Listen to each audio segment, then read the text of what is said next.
Hello dear students, welcome back to my YouTube channel. In this video we are going to discuss sample paper of class plus 2 and this is a September term exam जो आप लोगों के सितंबर के बेटा last में exam होने जा रहे हैं. सो उसके जो सैम्पल पेपर्स हैं पंजाब बोर्ड की तरफ से इशू हुए हैं और ये सैम्पल पेपर पंजाब बोर्ड की तरफ से ही आया है. सो आप लोग अच्छे से इसके अकॉर्डिंगली अपना जो पेपर प्रिपेयर कर सकते हो. और यहाँ पे क्लियर कट लिखा हुआ है, आप ऊपर देख सकते हो कि sample paper, this is not any paper या किसी स्कूल का पेपर नहीं है या कोई रियल पेपर नहीं है. This is just a sample paper. Sample paper एक ऐसा पेपर है जिससे आपको आइडिया हो जाएगा कौन से चैप्टर में से कैसे क्वेश्चंस आ सकते हैं. ठीक है जी. सो चलिए वीडियो स्टार्ट करते हैं. वीडियो स्टार्ट करने से पहले आपको वीडियो लाइक करनी है, मैक्सिमम शेयर करनी है. अगर चैनल पे फर्स्ट टाइम आए हो तो चैनल को सब्सक्राइब करना है, बेल आइकन प्रेस करना मत भूलिए बिकॉज इस चैनल पे आपको कॉन्टीन्यूसली ऐसी वीडियोस मिलती रहेंगी. सो चलिए बेटा, सितंबर में आपके टोटल 70 मार्क्स का पेपर होगा और 3 आवर्स मिलेंगे आप लोगों को पेपर के लिए. ठीक है जी. सो 3 घंटे के अंदर अंदर आपने अपना सारा पेपर कंप्लीट करना है और टोटल 16 क्वेश्चंस होंगे. 16 में से बेटा जो फर्स्ट क्वेश्चन है उसके 23 मल्टीपल चॉइस क्वेश्चंस होंगे. 23 मल्टीपल चॉइस क्वेश्चंस मतलब आप लोगों को 23 MCQs आएंगे पेपर के बीच में और 5 क्वेश्चंस ऐसे होंगे जो ट्रू फॉल क्वेश्चंस होंगे. ठीक है जी. ईच क्वेश्चन कैरी 1 मार्क्स और हर क्वेश्चन का 1 मार्क्स है. 2 से लेके 18 तक आपके 2 मार्क्स के क्वेश्चन होंगे इन विच 3 क्वेश्चंस इंटरनल चॉइस और जिसमें से 3 क्वेश्चंस ऐसे क्वेश्चंस होंगे जो इंटरनल चॉइस के क्वेश्चंस होंगे. मतलब टोटल 6 क्वेश्चंस आएंगे, 6 में से 3 क्वेश्चंस ऐसे होंगे जो इंटरनल चॉइस के क्वेश्चंस होंगे. नेक्स्ट है 6 to 14. 6 to 14 आप लोगों को मतलब 3 मार्क्स के क्वेश्चंस आएंगे और only 2 questions has internal choice. 6 से लेकर 14 तक बेटा 3 मार्क्स के क्वेश्चन होंगे और उनमें से सिर्फ और सिर्फ 2 क्वेश्चंस होंगे जिसमें से आपको इंटरनल चॉइस मिलेगी. मतलब 6 से लेके 6, 7, 8, 9, 10, 11, 12, 13 एंड 14 टोटल मिला के आपके 9 क्वेश्चंस बन रहे हैं. 9 क्वेश्चन में से आपको सिर्फ और सिर्फ 2 क्वेश्चंस ऐसे होंगे जिसमें इंटरनल चॉइस मिलेगी. 7 कंपल्सरी क्वेश्चंस होंगे. ठीक है जी. नेक्स्ट आ जाओ 15 एंड 16 इज कैरी 5 मार्क्स के क्वेश्चन होंगे जिसमें आपको इंटरनल चॉइस मिल जाएगी जो कि यूनिट नंबर 1 में से आपका क्वेश्चन आएंगे. सो टोटल देखा जाए तो बेटा 40% आपका ऑब्जेक्टिव टाइप क्वेश्चंस आ रहे हैं, मतलब कि MCQs filling the blank true false, और 60 मार्क्स के आपके आएंगे बाकी पेपर सब्जेक्टिव पेपर. ठीक है. Use of non programmable calculator is allowed. मतलब जो सिंपल कैलकुलेटर्स हैं वो आप लोगों को अलाउड है, लेकिन लॉग टेबल वाला जो इसके ऊपर साइन थीटा कॉस थीटा लिखा है वो वाला कैलकुलेटर आप लोगों को अलाउड नहीं है. सो चलिए, all questions are multiple choice questions and true false. 28 question, first 28 questions आप लोगों के मल्टीपल चॉइस क्वेश्चंस हैं या फिर ट्रू फॉल्स हैं. जो first question is the law governing the force between electric charge is known as. कोई ऐसा लॉ बताओ जो फोर्स एक्सप्लेन करे, इलेक्ट्रिक चार्ज का फोर्स एक्सप्लेन करे. फोर्स मतलब कि 1/4 pi epsilon naught Q1 Q2 divided by R². ये लॉ किसने दिया है? फोर्स वाला लॉ किसने दिया है?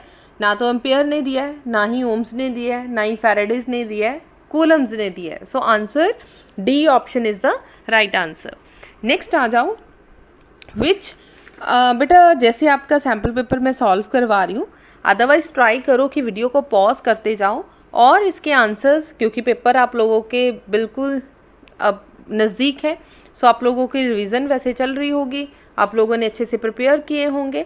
सो साथ साथ अपने आंसर्स खुद टिक लगाते जाए और देखिए कि आपको कितना पेपर आ रहा है और कितना नहीं आ रहा है. ठीक है. इससे ये क्लियर हो जाएगा कि हमें और कितनी रिवीजन की ज़रूरत है एक्सेट्रा. सो चलिए, सेकेंड है which physical quantity has a unit of newton per coulomb. कोई ऐसी फिजिकल क्वांटिटी जिसके यूनिट्स न्यूटन पर कूलम है. न्यूटन मतलब फोर्स और कूलम मतलब चार्ज. ये किसने दिया है? Electric field. Electric field is equals to F divided by Q. ठीक है जी. कौन सी क्वांटिटी है? Electric field. So electric field मतलब option number B is a right answer, electric field. So first is Coulomb's law, second is electric field. Third आ जाओ, SI unit of electric flux is. Electric flux की बेटा units क्या है, newton metre square per coulomb. ठीक है, so देख लो newton metre square per coulomb, option number D is the right answer. Which of the following is not the mathematical statement of Ohm's law. Ohm's law की कोई mathematical statement नहीं है। V is equal to I are तो है ही, ठीक है जी, V is equal to I R main equation है। I R is equal to rho L over A, ये भी ओम्स ने ही एक्सप्लेन किया है। बाकी बच गए B और C, ठीक है जी। सो B वाला ऑप्शन राइट आंसर है, J is equal to rho E। ये इसकी हेल्प से एक्सप्लेन हो जाएगा। अगर आप लोग एक्सप्लेन कर पा रहे हो तो वेरी गुड, अगर नहीं हुआ तो बता देना। सो C ऑप्शन एक ऐसी ऑप्शन है जो आप लोगों को मतलब इसका एक्सप्लेन नहीं होगा, मतलब ये ड्राइव नहीं होगा, डायरेक्ट ड्राइव नहीं होगा। So C option is the right answer. Next आ जाओ, Kirchhoff's law is based on a law of conservation of. जैसे फर्स्ट जो सैम्पल पेपर आया था अगस्त वाला, उसमें आया था किरचॉफ्स फर्स्ट लॉ किसके बेस्ड है, यहाँ पे आया किरचॉफ्स second law is based on the law of conservation of energy. ठीक है जी, इसका मतलब ये इंपॉर्टेंट क्वेश्चन है किरचॉफ्स लॉ वाला। सो ये वाला एमसीक्यूज बहुत अच्छे से प्रिपेयर करके जाना। नेक्स्ट है, the unit of electric power is watt. Watt is the unit of power, ठीक है जी। नेक्स्ट आ जाइए, the value of Bohr magneton is given by. Bohr magneton की वैल्यू कितनी है, बोहर मैग्नेटोन कैसे निकालोगे, mu B is equals to EH divided by 4 pi m. What is the value of E? That is 1.6 into 10 raised to the power minus 19, or H is a Planck's constant which is a standard value 6.64 into 10 raised to the power minus 34. ठीक है जी, minus 34 divided by 4 multiplied by 3.14, और M, what is the mass of electron? 9.1 multiplied by 10 raised to the power minus 31। ठीक है जी, इतना हो गया। अब इसको सॉल्व करके देखो, पहले 1.6 को 6 के साथ मल्टीप्लाई, देन 6.64 के साथ मल्टीप्लाई, और 4 को 3.14, देन 9.1। ये सारा बेटा सॉल्व करके देखना, जो आपका आंसर आएगा that is 9.27 multiply by 10 raised to the power 24 ampere metre square. So ये आंसर आएगा आपका। नेक्स्ट आ जाओ, magnetic field at the centre of circular coil is.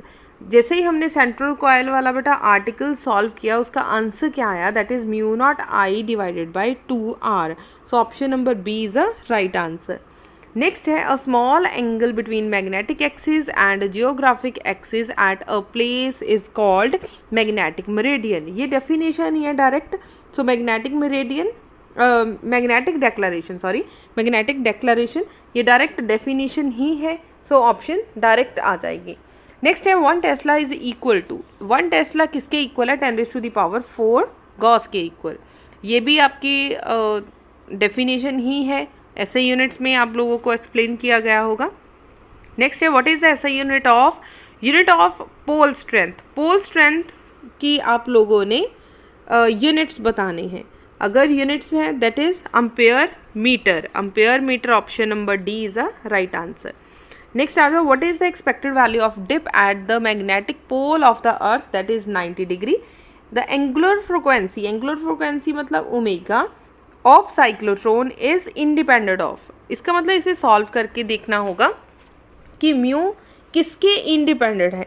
सबसे पहले हमें पता है साइक्लोट्रॉन में क्या है आपका, QVB is equals to mv square over r which is centripetal force. ठीक है जी, एक v के साथ कैंसिल आउट हो गया, हमारे पास क्या बच गया, QB is equals to mr। QB is equals to mvr। एक v घटा है ना, क्योंकि v स्क्वायर था। What is v over r? v over r is omega. So आ गया m ओमेगा। हमें सिर्फ ओमेगा चाहिए, ठीक है, यहाँ पे ओमेगा आ गया और m इसके पैर में ले जाओ, QB डिवाइडेड बाय m। मतलब मास के ऊपर डिपेंड करेगा है यहाँ पे मास। चार्ज के ऊपर डिपेंड करेगा, चार्ज के ऊपर डिपेंड करेगा, मैग्नेटिक फील्ड के ऊपर डिपेंड करेगा। इंडिपेंडेंट किसके हैं? स्पीड के। यहाँ पे स्पीड नहीं है, इसका मतलब speed is a right answer. Omega का आंसर क्या आया? Q B divided by R. Mass के इक्वल भी है, Q B divided by R, यही आया आंसर हमारा। ठीक है, sorry M, mass, Q B divided by M. Mass पे भी डिपेंड करेगा, सिर्फ स्पीड है जिस पे डिपेंड नहीं करेगा, बाकी सारी चीज़ों पे डिपेंड करेगा। नेक्स्ट आ जाओ, dimensional formula of magnetic field. This is most important and easiest question. So इसका आंसर क्या आएगा? ml² ml0 t-2 a-1। So C option is the right answer. Next, ampere circular law is, this is the most important and easy. इससे ज़्यादा easy नहीं हो सकता। अगर आपको ये क्वेश्चन नहीं आता, इसका मतलब आप लोगों को बहुत ज़्यादा मेहनत की ज़रूरत है, बहुत ज़्यादा पढ़ने की ज़रूरत है। So option number A is a right answer. If the pole strength of a bar magnet, अगर आपके पास एक बार मैग्नेट है, this is the north pole and south pole, cut into the 2 pieces. आप लोगों ने इसको 2 पीसेज में कट कर दिया। अगर 2 पोर्शन में कट कर दिया, अब क्या होगा? ये वाला पोर्शन ऑटोमेटिकली साउथ पोल बन जाएगा और ये वाला ऑटोमेटिकली नॉर्थ पोल बन जाएगा। इसका मतलब इसको जितने मर्जी पोर्शंस में कट करते जाओ, फर्दर अगर इसको कट करोगे इस तरीके से, ठीक है, क्या होगा? फर्दर ये वाला पोर्शन साउथ पोल और ये वाला पोर्शन नॉर्थ पोल बन जाएगा। सो इस तरीके से कॉन्टिन्यूसली ये पार्ट्स में डिवाइड होता जाएगा। इसका मतलब इसकी जो लेंथ है या इसकी जो मैग्नेटिक फील्ड है वो क्या होगी? सेम रहेगी। ठीक है जी। So option number C is a right answer. Next है लेंस लॉ इज़, जो लेंस लॉ है वो किस चीज़ को कंजर्व करेगा? Law of conservation of energy. This is the most most most important question. चाहे आप CBSE के बच्चे हैं, चाहे पंजाब बोर्ड के बच्चे हैं, ये क्वेश्चन मोस्ट इम्पॉर्टेंट है और जितनी बार भी MCQs आए हैं ये क्वेश्चन रिपीट होता है। नेक्स्ट है, a transformer works on a principle of mutual induction. SI unit of mutual induction is henry. बहुत ज़्यादा इजी क्वेश्चन है बेटा ये वाले, बहुत ज़्यादा। नेक्स्ट है, frequency of a visible light of the order of 10⁻⁴ 14 hertz या 15 हर्ट्स। सो 14 यहाँ पे गिवन है ऑप्शन में, तो 14 लिखेंगे। नेक्स्ट है, ultraviolet rays are used. UV rays किस चीज़ के लिए यूज़ किया जाएगा? To prevent the food stuff, बिल्कुल करेक्ट है।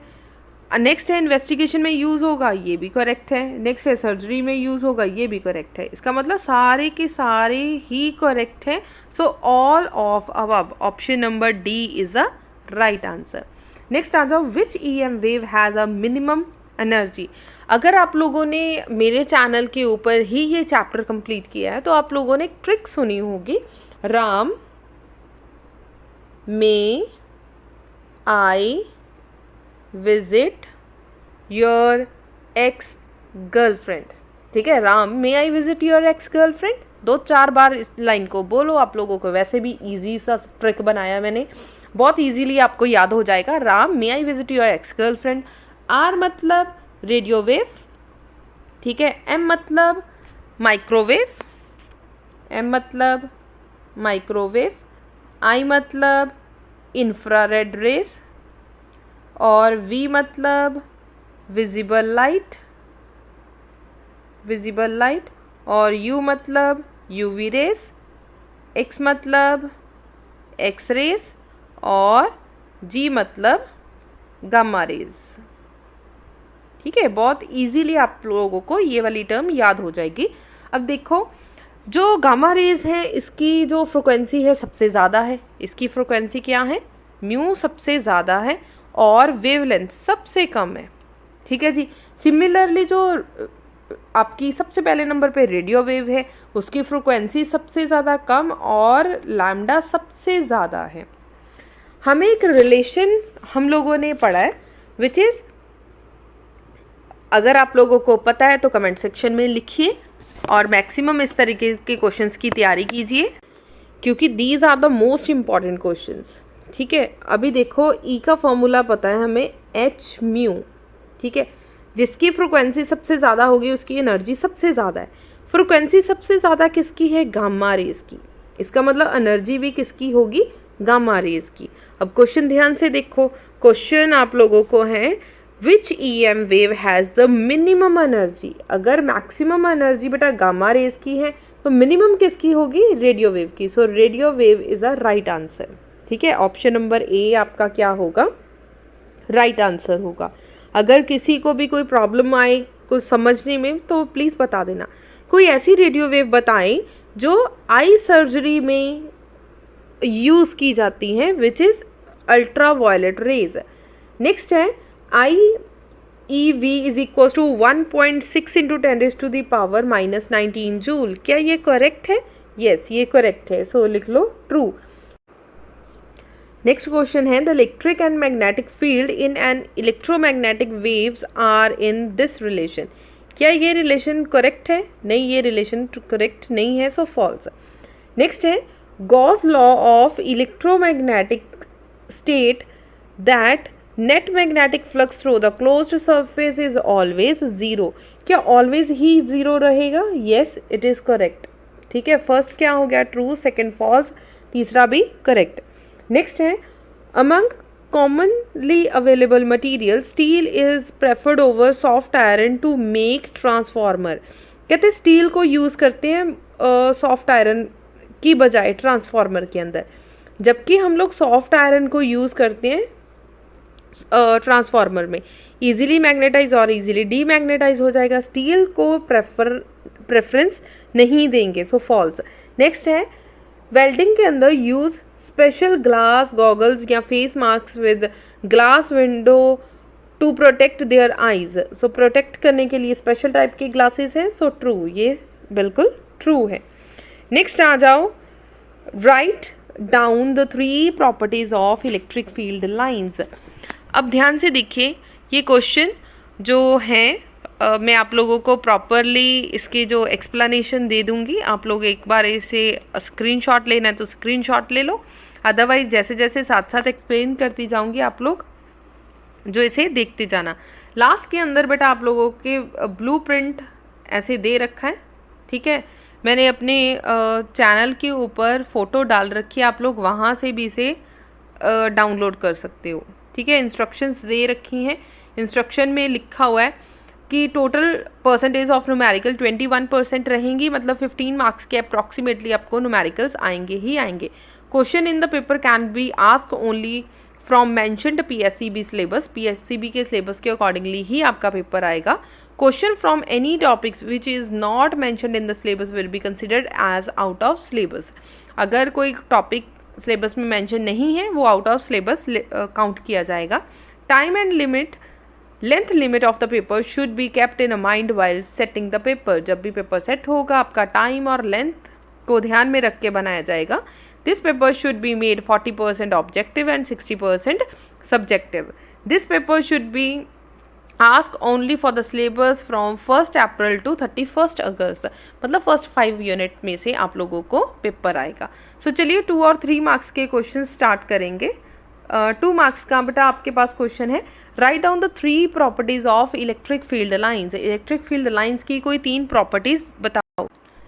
Number 1 is the electric field lines begin from positive charge and and from negative charge. Start कहाँ से होगा? पॉजिटिव से। ठीक है, स्टार्ट कहाँ से होगा? पॉजिटिव से, और एंड कहाँ पे होगा? आपके नेगेटिव पे। 2 electric field lines never cross with each other. This is the most important. Even ये अलग से क्वेश्चन भी बन के आ सकता है। Electric field lines are imaginary lines. Imaginary झूठी मूठी लाइंस है, मतलब कि देखने में हमें दिखाई नहीं देगी, लेकिन अगर उसको ड्रॉ करने की कोशिश करोगे with the help of magnet, sorry with the help of electric charges, तो बन जाएंगी। Electric field lines do not pass through conductor. किसी भी कंडक्टर के अंदर इलेक्ट्रिक फील्ड लाइंस कभी भी पास नहीं कर सकती। नेक्स्ट क्वेश्चन है, if an oil drop of weight 3.2 mg into 10⁻⁻13। Weight मतलब कि W किसके इक्वल है? mg के इक्वल, और mg हमें गिवन है 3.2 मल्टीप्लाई बाय 10⁻⁻13 न्यूटन। प्लीज़ बेटा note down these all questions और न्यूमेरिकल्स ऑन योर नोटबुक। अगर कैलकुलेशन में कोई प्रॉब्लम हो तो प्लीज़ कमेंट सेक्शन में बता देना। अदरवाइज़ तो मैंने क्रॉस चेक किया है कि कोई मिस्टेक ना हो। अगर बाई चांस किसी कैलकुलेशन में कोई मिस्टेक हो जाए सो प्लीज़ सॉल्व करके देखो। अगर हाँ पॉइंट्स में थोड़ा बहुत ऊपर नीचे है तो डोंट वरी, थोड़ा बहुत ऊपर नीचे हो सकता है। अगर बिल्कुल आंसर आपका ऑपोजिट आ रहा है या मेरा ऑपोजिट आ रहा है तो प्लीज़ कमेंट सेक्शन में दे देना, ठीक है जी। Balance in an electric field, electric field के अंदर है मतलब ई की वैल्यू आप लोगों को गिवन है 5 × 10⁵ 5 volt per metre. Find the charge on the drop liquid drop. Charge मतलब हमें क्यू पता करना है, ठीक है जी। अगर क्यू पता करना है, कोई ऐसा फॉर्मूला जिसकी हेल्प से हम लोग ये पता कर सकते हैं।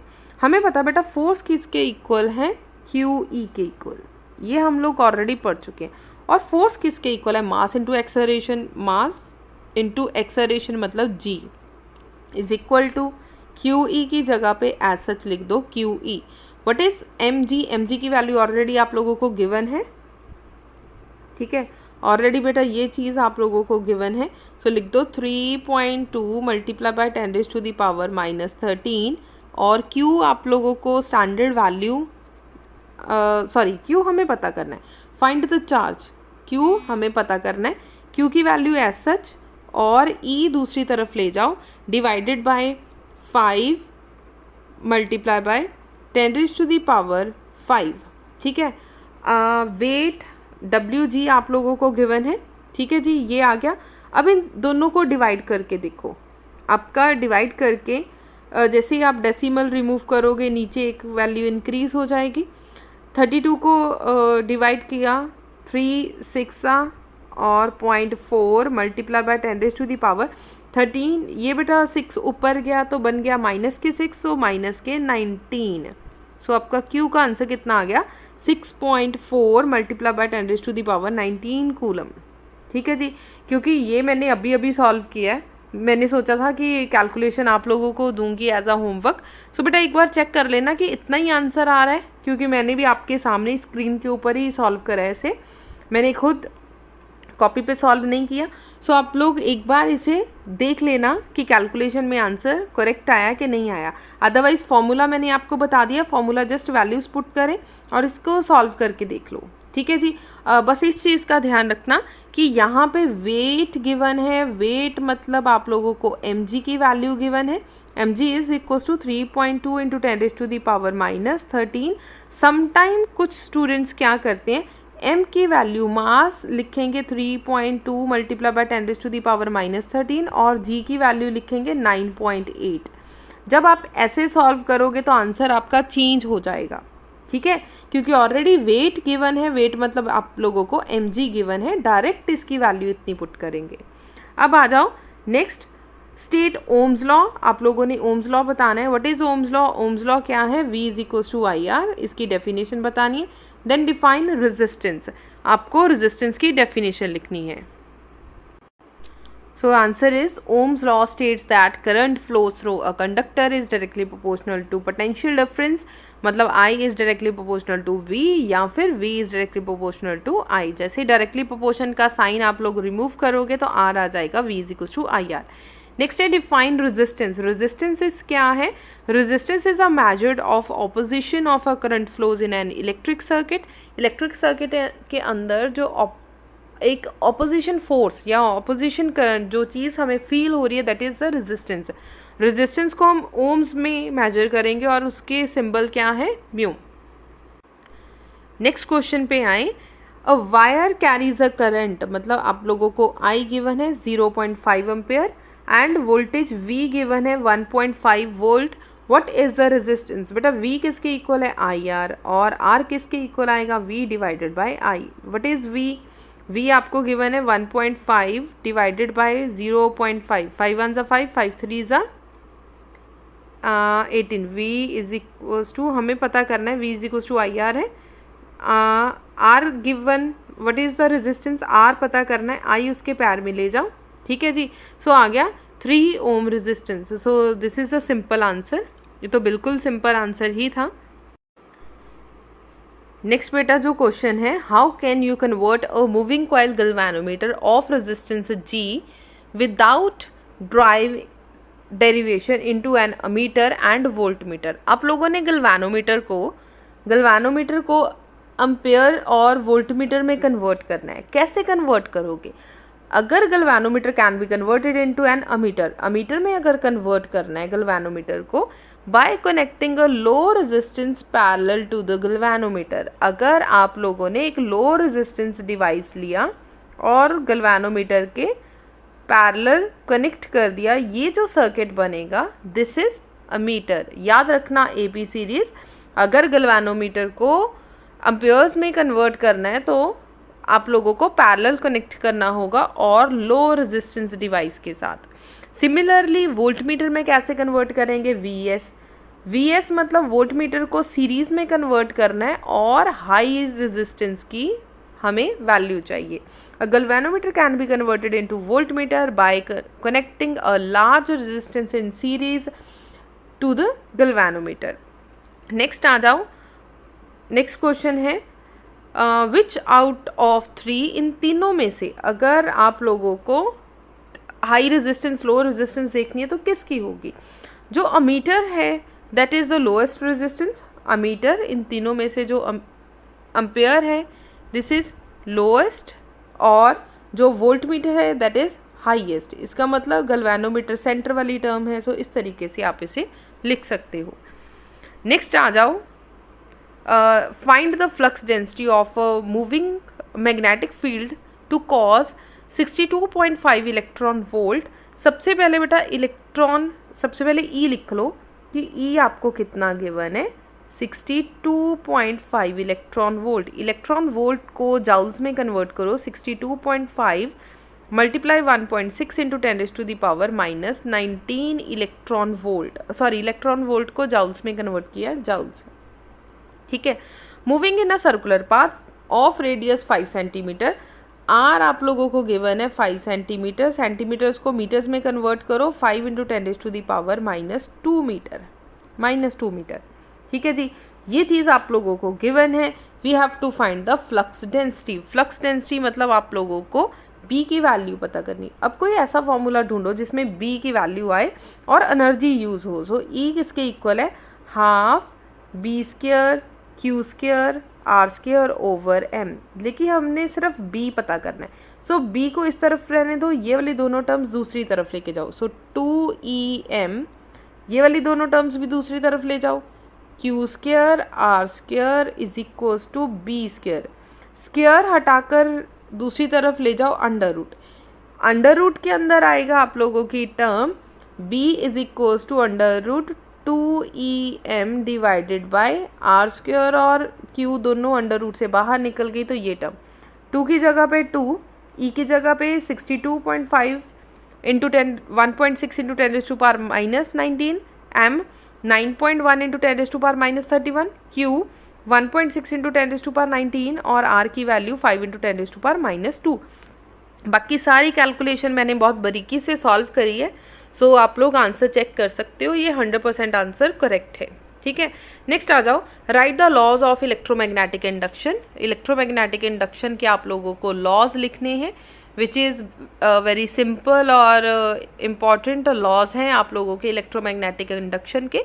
इलेक्ट्रोमैग्नेटिक इंडक्शन जो फैराडेज ने लॉ दिए थे, सो आप लोगों ने ये लॉज लिखने हैं। Induced EMF is produced in a coil whenever magnetic flux linked with it changes। जब आपका मैग्नेटिक फ्लक्स कॉन्टिन्यूसली चेंज होता जाएगा उतना टाइम तक आपका इंड्यूस्ड EMF प्रोड्यूस होता रहेगा। The induced EMF last so long as the change in the magnetic flux linked with the coil.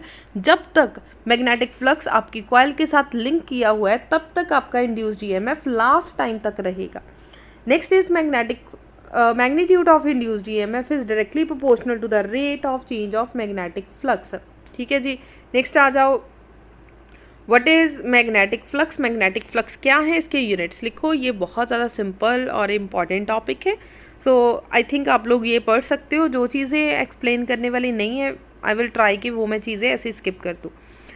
Right any 2 uses of microwave. Microwave के कोई भी 2 यूजेस लिखने हैं विच इज़ ऑल्सो इम्पॉर्टेंट। बेटा microwave, X-rays, gamma rays कोई भी है, सारे यूजेस मोस्ट इंपॉर्टेंट है, इसकी प्रॉपर्टीज़ मोस्ट इंपॉर्टेंट है। सो मैंने यहाँ पे आप लोगों को स्क्रीन पे प्रोवाइड कर दिया इसका आंसर, आप लोग पढ़ सकते हो। नेक्स्ट है इंफ्रारेड रेज की कोई यूजेस बताने हैं।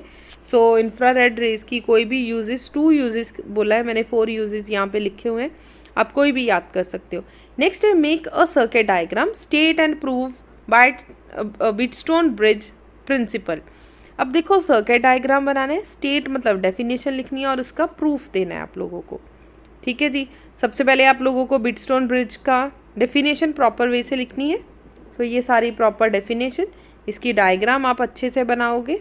ठीक है, देन कंस्ट्रक्शन लिखी हुई है, प्रिंसिपल है, उसके बाद इसका सारा प्रूफ है।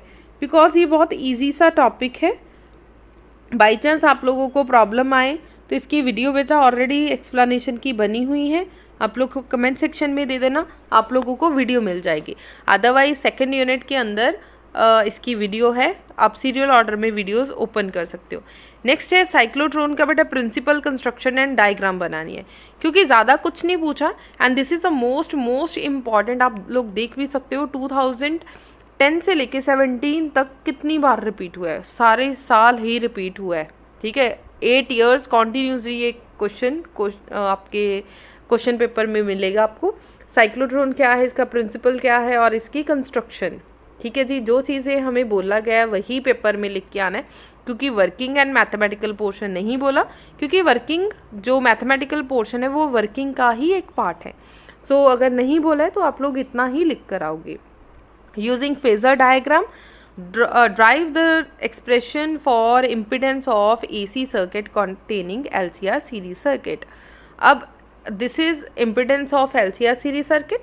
अच्छा, बहुत से बच्चों को इस डायग्राम में प्रॉब्लम रहती है, बहुत इजी सी डायग्राम है, बिल्कुल भी कॉम्प्लिकेटेड नहीं है। पहले आप इस तरीके से बना लो। ठीक है, R ऑलवेज यहीं पे रहेगा, LCR याद रख लो, LCR इस तरीके से लिखना है, LCR। ठीक है, बन गई डायग्राम। और क्या करना है, ये आ गया LCR। सेंटर वाला पोर्शन ऑलवेज क्या होगा, EMF voltage, so this is E। और यहाँ पे परपेंडिकुलर ड्रॉ कर लो इस तरीके से। ठीक है, यहाँ से लेके यहाँ तक का पोर्शन VR और यहाँ से लेके यहाँ तक। अब देखो L ऊपर है मतलब VL बड़ा होगा, VC डाउनवर्ड है, सो VC। सो ये पोर्शन कितना आ गया, ये छोटा सा पोर्शन कितना आ गया, VL माइनस VC। क्लियर हो गया जी। सो इतनी चीज़ें लिखने के बाद एंगल देखो, दिस इज़ फाई एंगल, बाकी मैथमेटिकल पोर्शन है। सो आप लोग इस तरीके से इसे प्रिपेयर करोगे। क्लियर हो गया जी। नेक्स्ट आ जाओ बेटा, ये टैन वाला जो पोर्शन है, अदरवाइज आप लोगों को लिख कर आप लिख आओगे तो अच्छी बात है, हो सकता है कुछ टीचर इसके मार्क्स कट कर ले। बहुत से बच्चे Z is called impedance of circuit तक ही करके आएंगे, बट ट्राई करो कि अगर टाइम है आपके पास तो टैन थीटा एक्सेट्रा ये इसके स्पेशल केस भी करके आओ। ठीक है, नेक्स्ट है state Kirchhoff's law and electric circuit with suitable example. This is also most important, 2010, 11, 13, 14, 16, 18 सब में आया हुआ है। ठीक है, ये भी इजी क्वेश्चन है। अब सेकेंड लॉ आपकी मर्जी है, अगर आप लोग दिनेश जैसे मॉडर्न की बुक में वो ट्रायंगल की फॉर्म में इस तरीके से दिया हुआ है। ठीक है, अगर आपको वो इजी लग रहा है तो वो कर लो, अगर नहीं वो इजी लग रहा है, ये सिंपल सी सर्किट है, आप इसके अकॉर्डिंगली भी किरचॉफ्स लॉ का एक्सप्लेनेशन दे सकते हो। नेक्स्ट आ जाओ, देख लो एक बार, अगर आप लोगों के पास बुक है तो वेल एंड गुड है, नहीं बुक है स्क्रीनशॉट ले लो, ऐसे भी आप लोग कर सकते हो। ठीक है जी, नेक्स्ट क्वेश्चन पे आ जाओ। 60 वॉट एंड 220 वोल्ट बल्ब, सबसे पहले लिख लो वॉट कितना गिवन है 60 वॉट और बल्ब की वोल्टेज गिवन है। देन ये सेकंड बल्ब है, उसकी वोल्टेज एंड पावर आप लोगों को गिवन है, दोनों को पैरेलल कनेक्ट किया गया है। Which will grow more current, जिस कौन ज़्यादा ग्लो करेगा और किस में ज़्यादा करंट होगा। अब देखो सबसे पहले हमने रेजिस्टेंस का पावर का फॉर्मूला है P is equal to V square over R, यहाँ से रेजिस्टेंस निकाल लो, R is equal to V square over P। ठीक है, P यहाँ पे ले जाओ, R ऊपर ले जाओ, वैल्यूज पुट करो, एक रेजिस्टेंस ये आ गई और दूसरी बल्ब की रेजिस्टेंस R2 आ गई। अब देखो रेजिस्टेंस किसकी ज़्यादा है, फर्स्ट की, फर्स्ट कितना आया 80, R1 कितना आया 806 और R2 कितना आया आपका 484। इसका मतलब R1 ग्रेटर है R2 से। जिसकी रेजिस्टेंस ज़्यादा होगी, R1 की वैल्यू ज़्यादा है, सो बल्ब आप लोग फर्स्ट बल्ब देख सकते हो 60 वाला है R1 और R2 मतलब कि 100 वाला बल्ब है। सो R1 की रेजिस्टेंस ज़्यादा है, जिसकी रेजिस्टेंस ज़्यादा होगी उसमें से कम करंट पास होगा। इसका मतलब R2 वाला ज़्यादा ग्लो करेगा। ठीक है जी। Drive an expression for the acting on a bar magnet placed in a magnetic field. Magnetic field के अंदर आप लोगों ने एक बार मैग्नेट रखा है। थियोरी लिखनी ज़रूरी है, आप लोग इस तरीके से प्रॉपर थियोरी लिखकर बार मैग्नेट को इलेक्ट्रिक फील्ड के अंदर, मैग्नेटिक फील्ड के अंदर इस तरीके से रखा। ठीक है, बार मैग्नेट रख दिया। इस पॉइंट के ऊपर जो फोर्स लगेगा दैट इज़ Q0B और यहाँ पे जो लगेगा दैट इज़ Q कल्ला लिख लो QB, लेकिन दिस इज़ नेगेटिव और दिस इज़ पॉजिटिव। ठीक है, एक पॉजिटिव होगा और नेगेटिव होगा। देन सिमिलरली परपेंडिकुलर डिस्टेंस लेना है। Torque is equals to tau is equals to force into perpendicular distance. Force कितना लग रहा है QB और परपेंडिकुलर डिस्टेंस मतलब ये वाला डिस्टेंस कितना लग रहा है that is 2L sine theta. So लिख दो 2L sine theta. Sine theta remove कर दो that is QB multiply by, पहले Q इंटू 2B लिख दो that is equals to M divided by multiply by B vector की form में। जैसे ही साइन रिमूव करोगे क्रॉस प्रोडक्ट आ जाएगा। Next numerical resistance of 90 ohm. 90 ohm resistance मतलब कैपिटल R आप लोगों को गिवन है 90 ओम और connected in a series with a galvanometer resistance 100 ओम मतलब कैपिटल G गिवन है। पोटेंशियल डिफरेंस 1 वोल्ट मतलब V की वैल्यू कितनी गिवन है 1 और डिफ्लेक्ट कर रहा है 100 division in a galvanometer. Deflection show हो रही है। Find the figure of merit galvanometer. अच्छा, सबसे बड़ी बात है ये सारा सैम्पल पेपर आप लोगों को एक्यूरेट में मिल जाएगा। आप लोगों ने देखा होगा कि कुछ क्वेश्चंस मैंने सॉल्व करे हैं जो सिंपल से आंसर्स थे, सो मैंने सॉल्व कर दिए। जो ऐसे फोटोज़ लगाई हुई हैं ये सारी एक्यूरेट की ही बुक की मैंने डायरेक्ट पिक्चर ली और आपके PDF में लगा दी। ठीक है, फिगर ऑफ मेरिट मतलब के पता करना है। Resistance R V is equals divided by IG minus G। V की वैल्यू कितनी गिवन है आपको 1 वोल्ट, IG की वैल्यू हमें पता करनी है और कैपिटल G भी आपको गिवन है 100। जस्ट वैल्यूज पुट करें आपका आंसर आ जाएगा। ठीक है, लास्ट में उन्होंने बोला है कि 100 डिविजन्स है। 100 डिविजन्स कैसे फाइंड आउट करेंगे? जो भी आपका IG आंसर आया K is equals to IG divided by number of turns N। ठीक है, 100 से डिवाइड करोगे आपका आंसर आ जाएगा। नेक्स्ट ट्रांसफार्मर है और उसके एनर्जी लॉसेस लिखनी है। मतलब ना उसका प्रिंसिपल पूछा गया ट्रांसफार्मर के, ना उसकी डायग्राम पूछी गई है, ना ही उसका मैथमेटिकल पोर्शन, सिर्फ प्रिंसिपल लिखना है। वैसे ही मैंने ये लगा दिया transformer, step down transformer, otherwise इसकी भी ज़रूरत नहीं है। आप लोग डायरेक्ट प्रिंसिपल लिखो कि म्यूचुअल इंडक्शन इसका प्रिंसिपल है और डायरेक्ट इसके लॉसेज लिख दो। लॉसेज कॉपर लॉस है, एडी करंट लॉस है, हिस्टेरिसिस लॉस, फ्लक्स लॉस और हीमिंग लॉस। हीमिंग लॉस होता है साउंड का जो लॉस हो रहा है। लास्ट क्वेश्चन आ गया, न्यूमेरिकल पोर्शन है। LCR आप लोगों को गिवन है, जितनी वोल्टेज दे रखी है मतलब EV आपको वो भी गिवन है 220 volt. Varying with frequency power at what frequency the circuit current maximum. कौन सी फ्रिक्वेंसी होगी जिस पे आपकी करंट की वैल्यू मैक्सिमम होगी। ठीक है जी। सो ये मैंने खुद सॉल्व किया है, इसका मतलब ये आपको एक्यूरेट की बुक में नहीं मिलेगा। ठीक है, सो मैक्सिमम करंट कब होगा? जब XL इक्वल्स टू XC होगा। सो मैंने लिख दिया XL इक्वल्स टू XC। बाकी सारी टर्म्स बेटा गिवन है, L गिवन है, C गिवन है, C माइक्रो फैरेड था, माइक्रो को कन्वर्ट कर दो फैरेड, R गिवन है, EV गिवन है। XL equals to XC। XL की वैल्यू किसके इक्वल है? That is equals to omega L और ओमेगा की value 2 pi mu L। Similarly XC की वैल्यू किसके इक्वल है? 1 ओवर ओमेगा, ओमेगा की value 1 over 2 pi mu C। So ये दोनों टर्म्स यहाँ पे डायरेक्ट लिख दी। ठीक है, ये वाला म्यू इस म्यू के साथ मल्टीप्लाइज हो आ गया mu square is equal to ये वाला 2 पाई L दूसरी तरफ ले जाओ। सो 2 2 ज़ा 4 pi into pi, pi square. Square हटा दो दूसरी तरफ, स्क्वायर के साथ under root cancel, 4 under root से बाहर आ जाएगा 2, पाई स्क्वायर भी अंडर रूट से बाहर आ गया पाई, सो बच गया LC। बस ये फॉर्मूला आ गया, अदरवाइज इतनी कैलकुलेशन करने की ज़रूरत नहीं है, डायरेक्ट लिख सकते हो mu is equals to 1/2 pi under root LC, ये फ्रिक्वेंसी का फॉर्मूला है। अब वैल्यूज़ पुट करो, वैल्यूज़ पुट करने के बाद आपका इतना आंसर आ जाएगा। ठीक है जी, स्क्रीनशॉट ले लो इसका और कैलकुलेशन बेटा खुद एक बार ट्राई करके ज़रूर देखो कि इतना आंसर आ रहा है कि नहीं आ रहा है। जैसे मैंने आंसर निकाला है 21.09 हर्ट्स, अगर आप इसको राउंड ऑफ करोगे 21.1 हर्ट्स आ जाएगा। ठीक है, चाहे आप 09 तक छोड़ के आओ चाहे 1 तक, दोनों आंसर बिल्कुल करेक्ट है, आप लोग दोनों तरीके से कर सकते हो। नेक्स्ट है electric field intensity at a point क्या है, उसके ऐसा यूनिट्स बताओ और ड्राइव करो एक्सियल और इक्वेटोरियल, ये दोनों आर्टिकल्स आए हुए हैं। एक्सियल वाला आर्टिकल भी बेटा आप लोगों के सिलेबस में मोस्ट इंपॉर्टेंट है और इक्वेटोरियल भी। एक्सियल लाइन वाला फर्स्ट पोर्शन में आ गया और इक्वेटोरियल सेकंड पोर्शन में आ गया, सेकंड क्वेश्चन आ गया। सेकंड पोर्शन में गॉस थ्योरम है। गॉस थ्योरम क्या, जैसे मैंने बेटा आपको बताया था कि गॉस थ्योरम के आने के चांसेस 100% रहते हैं। मतलब गॉस थ्योरम चाहे लाइन वाला आ जाए, शीट वाला आ जाए या स्फेरिकल शेल आ जाए, इनके आने के चांसेस बहुत ज़्यादा रहते हैं। एक्सियल और इक्वेटोरियल लाइन आपको बताई थी, उनमें से भी दोनों क्वेश्चन आए हैं, या फिर कैपेसिटर वाला जो पैरेलल प्लेट कैपेसिटर का जो आर्टिकल है दैट इज़ मोस्ट इंपॉर्टेंट। जैसे कैपेसिटर है, डाइलेक्ट्रिक स्लैब का आर्टिकल मैंने आप लोगों को बताया था कि मोस्ट इंपॉर्टेंट है। देखो वही क्वेश्चंस जो मोस्ट इंपॉर्टेंट बताए गए थे उनमें से ही क्वेश्चंस आए हैं।